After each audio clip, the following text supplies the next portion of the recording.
تاب عليكم وعفى عنكم فالآن باشروهن وابتغوا ما كتب الله لكم وكلوا واشربوا حتى يتبين لكم الخيط الأبيض من الخيط الأسود من الفجر ثم أتموا الصيام إلى الليل ولا تباشروهن وأنتم عاكفون في المساجد تلك حدود الله فلا تقربوها كذلك يبين الله آياته للناس لعلهم يتقون.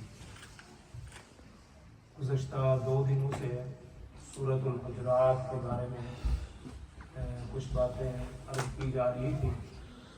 آج بھی حسب وعدہ یہی تھا کہ سورہ حجرات کے اندر جو مسلمانوں کو آپس کے اندر تعلقات کس طرح کے ہونے چاہیے اس پر بات کرنی تھی.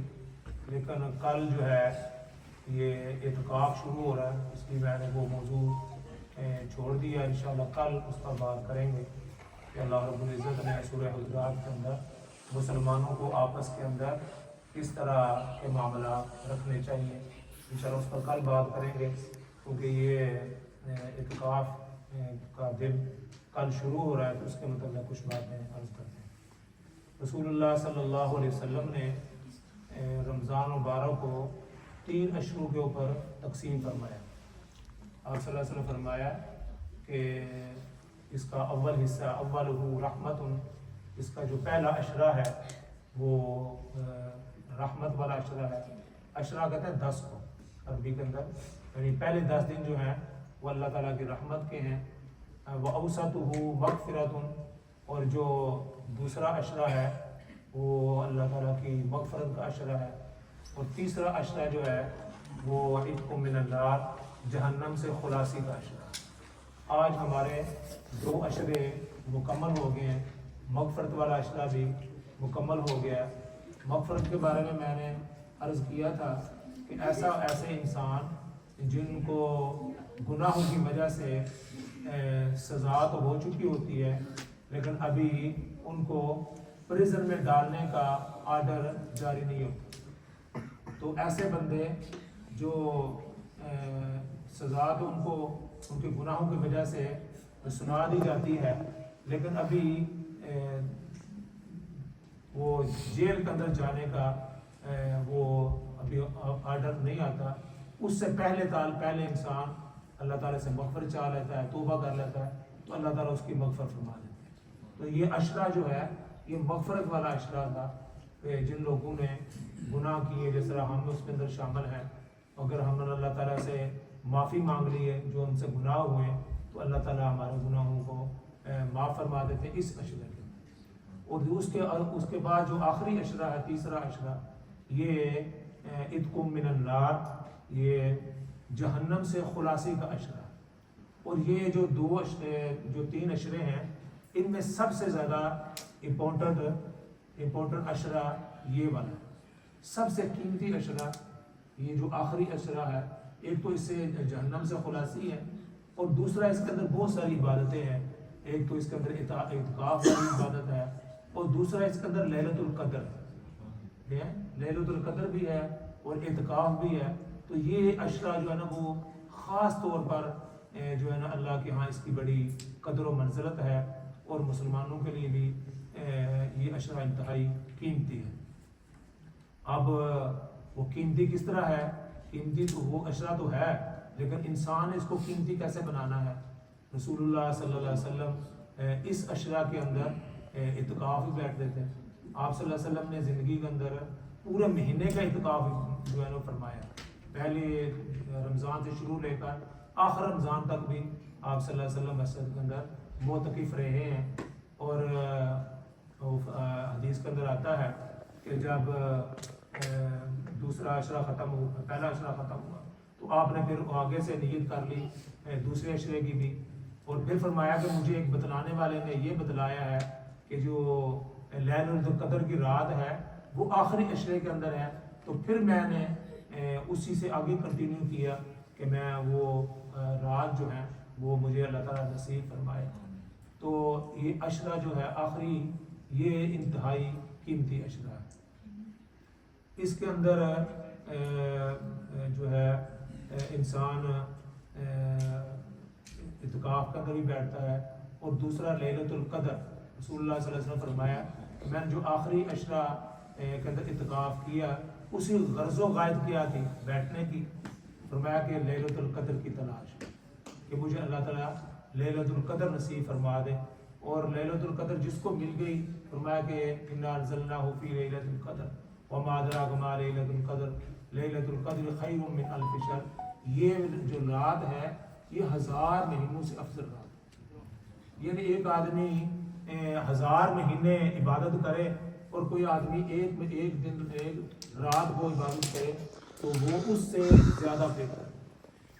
تو یہ جو عشرہ ہے یہ رات کو جاگنے والا، اور جیسے کہتے ہیں نا کہ یہ جو آخری دن ہے یہ انتہائی قیمتی، جیسے کرکٹ کی اصطلاح میں بھائی اپنا کیا نام ہے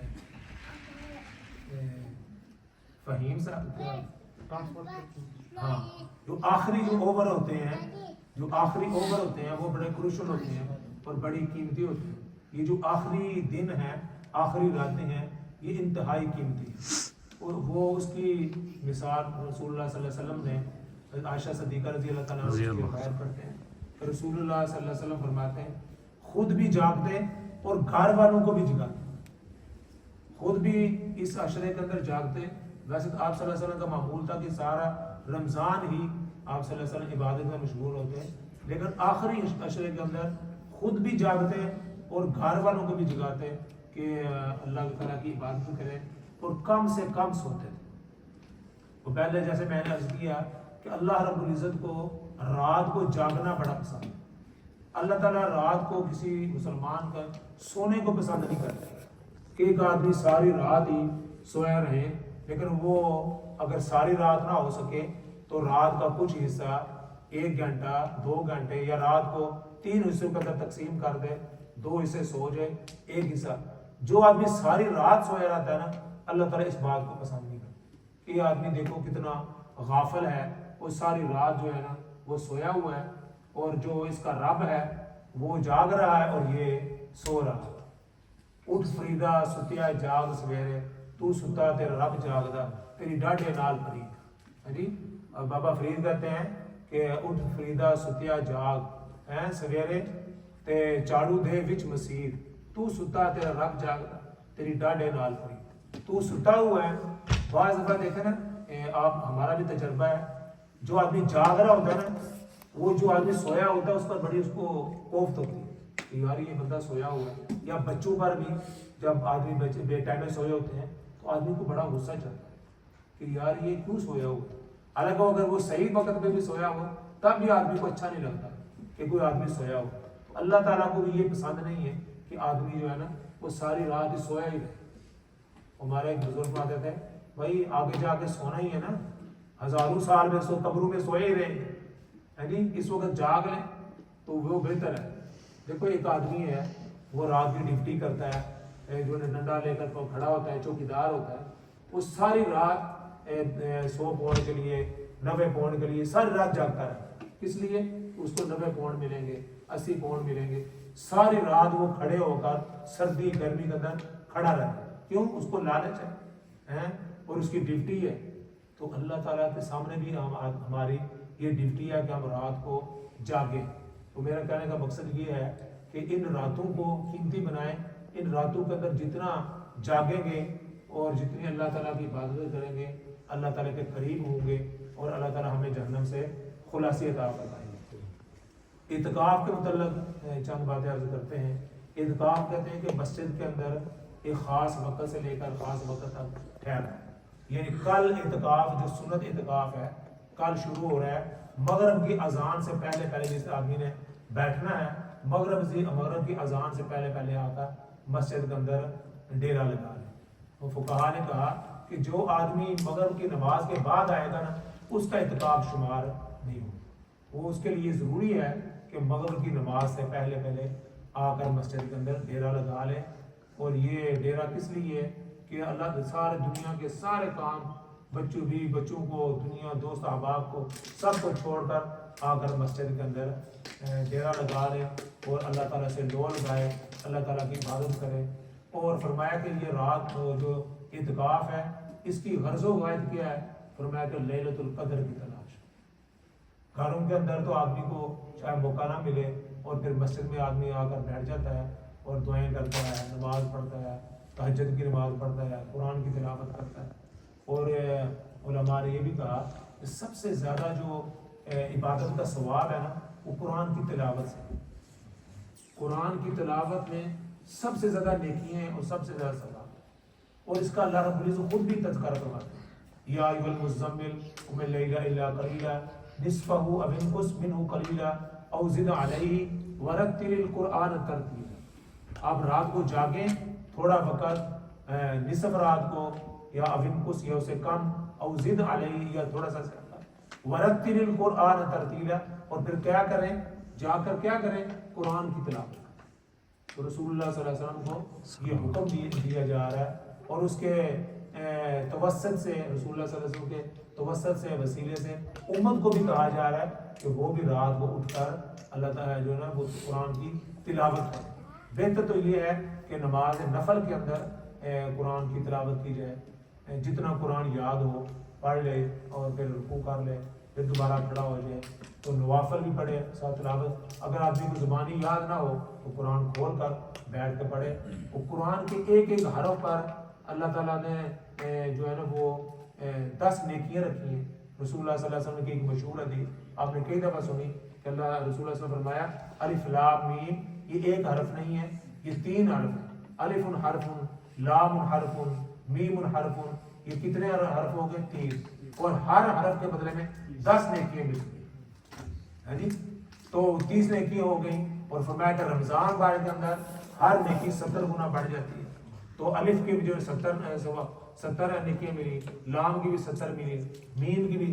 تو آدمی اگر ایک سپارہ پڑھا ہے یا ایک جو ہے نا 2 سپارے پڑھ، کتنے ہزاروں لاکھوں کتنے الفاظ ہوں گے۔ تو جتنا زیادہ سے زیادہ قرآن کی تلاوت۔ اور پھر یہ رمضان کا مہینہ، یہ کس کا مہینہ ہے؟ قرآن کا مہینہ۔ دیکھو عام دنوں میں اتنا قرآن نہیں پڑھا جاتا جتنا اس رمضان میں مبارک اندر پڑھا ہے۔ بچے بھی پڑھ رہے ہیں، بوڑھے بھی پڑھ رہے ہیں، مائیں بھی گھروں کے اندر پڑھ رہی ہیں۔ تو قرآن کی تلاوت کو اپنا معمول بنائیں، اس کی بڑی برکات ہے۔ اپنے گھروں کے اندر بھی، مساجد کے اندر بھی، جہاں بھی موقع ملے قرآن کی تلاوت کی جائے۔ تو اعتکاف جو ہے وہ آ کر مسجد میں بیٹھے، جس کو اللہ رب العزت توفیق عطا فرمائے۔ اعتکاف کی 3 قسمیں علماء نے بتائی ہیں۔ ایک تو اعتکاف ہوتا ہے واجب۔ واجب اعتکاف کون سا ہے؟ کہ کسی آدمی نے یہ منت مانی اور نظر مانی کہ اگر میرا یہ کام ہو گیا تو میں اعتکاف بیٹھوں، تو اس کے لیے بیٹھنا واجب ہے۔ دوسرا یہ کیا ہے کہ سنت اعتکاف ہے۔ سنت اعتکاف علی الکفایہ اس کو، کہ محلے کی مسجد ہے، وہاں 5 وقت کی نماز ہوتی ہے، تو ایک بندہ کم از کم مسجد کے اندر اعتکاف بیٹھے۔ اگر ایک بھی نہیں بیٹھے گا تو کہتے ہیں کہ سارے لوگ گناہ گار ہوں۔ جس طرح جنازے کے اندر ایک آدمی فرض کفایہ ہوتا ہے اور ایک آدمی شامل ہو جاتا ہے محلے سے، تو سب کی طرف سے ادا ہوتا ہے۔ یہ بھی اعتکاف اگر محلے کی مسجد میں ایک آدمی بیٹھ جاتا ہے تو سب کی طرف سے ادا ہو جاتا ہے۔ اسی طرح تیسرا اعتکاف ہے نفلی اعتکاف۔ نفلی اعتکاف یہ ہوتا ہے کہ جب بھی آپ مسجد کے اندر آئیں اور جب نیت کریں اور مسجد کے اندر داخل ہوں، دائیں پاؤں رکھیں، اسی وقت اعتکاف کی نیت کریں۔ تو آپ جتنی دیر مسجد کے اندر رہیں گے آپ کو مسجد میں بیٹھنے کا اعتکاف کا ثواب ملے گا۔ تو اس کے لیے کوشش کریں، اگر کسی ساتھی کو یہ ہو کہ وہ اعتکاف بیٹھ سکتا ہو، اس کے کام کاج نہ ہو یا کام کاج کو آگے پیچھے کر سکتا ہو، تو مسجد کے اندر بیٹھے۔ عائشہ صدیقہ رضی اللہ تعالیٰ عنہ یہ بھی ارشاد فرماتی ہیں کہ رسول اللہ صلی اللہ علیہ وسلم اس آخری عشرے کے اندر اپنی لنگی کو، اپنے تہمند کو مضبوطی سے باندھ لیتے تھے۔ اور ہمارے اس کی بہت ساری تفسیریں کی۔ اس کا مطلب یہ ہے کہ آپ صلی اللہ علیہ وسلم اس عشرے کے اندر اپنی ازواج کے ساتھ ملاقات نہیں کرتے تھے، بالکل ان کو علیحدہ کر کے صرف اللہ رب العزت کی عبادت کے اندر مشغول ہوتے اور کسی کام میں۔ دوسرا ان علماء نے یہ بھی اس کا ترجمہ کیا کہ جیسے بندہ کہتا ہے بھائی اس کام کے لیے میں نے کمر کس لی، اس سے مراد یہ بھی ہے کہ اور کوئی کام نہیں، بس میں اللہ تعالیٰ کی عبادت کے اندر رہوں گا، نوافل ادا کروں گا, ذکر اذکار کروں گا, اور یہ جو اب آخری عشرہ ہے اس سے فائدہ اٹھاؤں گا. اور یہ عتق من النار, اللہ سے جہنم سے خلاصی کا عشرہ ہے. تو ہر وقت اس عشرے کے اندر یہی دعا کرنی ہے, یا اللہ ہمیں جہنم سے خلاصی کر. جس کو جہنم سے خلاصی مل گئی تو سارے اس کے معاملات حل ہو گئے, جنت اللہ عطا فرما دیں اور جہنم سے خلاصی عطا فرما دیں. تو یہ اس کے اندر کوئی معمولات ہیں وہ کریں. اللہ تعالیٰ مجھے بھی اور آپ کو بھی اس کی توفیق عطا فرمائے.